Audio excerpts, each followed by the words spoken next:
Assalamualaikum warahmatullahi wabarakatuh.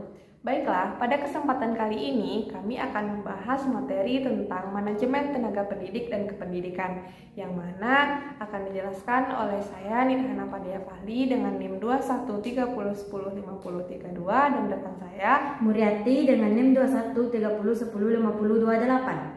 Dan adapun dosen pengampu kami yaitu Dr. Asmendri SAG MPD. Selamat menyaksikan. Hai, dadah. Baiklah, yang pertama kita akan menjelaskan tentang konsep manajemen tenaga pendidik dan kependidikan. Secara harfiah, sebagaimana yang tertera dalam Kamus Ilmiah Populer, manajemen diartikan sebagai pengelolaan, usaha, kepengurusan, ketelaksanaan, penggunaan sumber daya secara efektif untuk mencapai sasaran yang diinginkan. Manajemen merupakan sebuah proses perencanaan, mengorganisir, dan mengarahkan serta mengendalikan kegiatan untuk mencapai tujuan dengan menggunakan sumber daya organisasi. Nah, kali ini kita akan membahas tentang pengertian manajemen tenaga pendidik dan kependidikan. Nah, arti dari manajemen tenaga pendidik dan kependidikan adalah segala kegiatan pengelolaan, pemanfaatan seluruh potensi tenaga kependidikan yang ada di lembaga untuk mendayagunakan secara efektif guna mencapai tujuan pendidikan yang telah dicanangkan oleh lembaga untuk jangka waktu tertentu. Yang dalam pengelolaan tersebut terdapat fungsi-fungsi yang menyertainya, yakni antara lain perencanaan, pengadaan personil, pembinaan dan pengembangan personil, promosi, mutasi dan pemberhentian personil, kompensasi dan evaluasi personil. Nah, itulah pengertian dari manajemen tenaga pendidik dan kependidikan.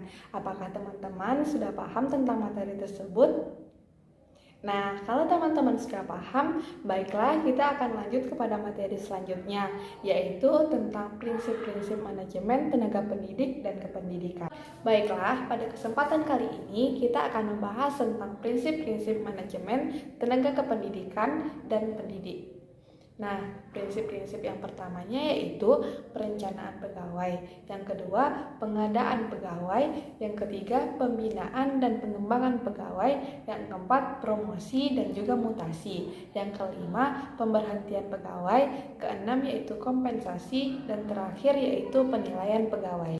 Di sini saya akan melanjutkan penjelasan dari Nidhana Padea Fahli tadi, yaitu di sini saya akan menjelaskan teknik-teknik manajemen tenaga pendidik dan kependidikan.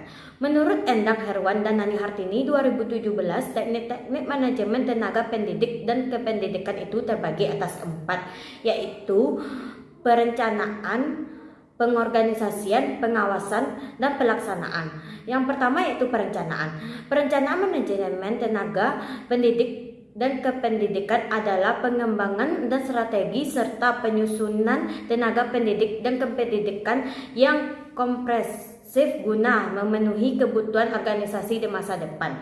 Merujuk pada teori perencanaan sumber daya manusia, ada beberapa metode yang dapat dikuasai dalam manajemen sumber daya manusia, antara lain. Baiklah, ada beberapa metode dalam perencanaan sumber daya manusia. Yang pertama adalah metode tradisional. Metode ini biasanya disebut sebagai perencanaan tenaga kerja. Semata-mata memperhatikan masalah jumlah tenaga kerja serta jenis dan tingkat keterampilan dalam organisasi. Model ini pada sekarang dianggap sudah terlalu sempit. Metode perencanaan terintegrasi. Perencanaan sumber daya manusia pada sekarang tidak lagi terbatas pada masalah pasokan dan permintaan tenaga kerja. Perencanaan sumber daya manusia dewasa ini telah bersifat lebih luas. Yang kedua adalah pengorganisasian. Seluruh pendidik dan guru sebagai pelaksana pembelajaran senantiasa berusaha meningkatkan kompetensinya. Selanjutnya, evaluasi dilakukan baik oleh guru sendiri atau orang lain, termasuk supervisor atau pengawas sebagai barometer untuk mengukur kemampuannya. Yayasan dan kepala sekolah melakukan kegiatan pengembangan sumber daya, baik pendidik atau tenaga kependidikan, melalui perencanaan cukup baik, melakukan penilaian secara baik bagi seluruh sumber daya manusia yang ada di sekolah. Yang ketiga adalah pengawasan. Bertugas melaksanakan pengawasan terhadap kegiatan yang dilakukan guru melalui administrasi dan memantau secara langsung belajar mengajar dengan datang langsung ke sekolah terprogram. Fungsi dalam pengawasan ini dilaksanakan oleh yang pertama ketua yayasan yang menanggungi sekolah, yang kedua kepala sekolah sebagai pemimpin penanggung jawab tertinggi di sekolah, yang ketiga pengawas sekolah yang berwenang memberi penilaian tenaga kerja guru atau pendidik. Baiklah, itulah penjelasan materi dari kami tentang Manajemen tenaga pendidik dan kependidikan. Jika ada teman-teman ataupun semuanya yang belum paham, bisa DM di IG kami di bawah ini. Baiklah, sekian dari kami. Wabillahi taufiq wal hidayah. Assalamualaikum warahmatullahi wabarakatuh. Dadah.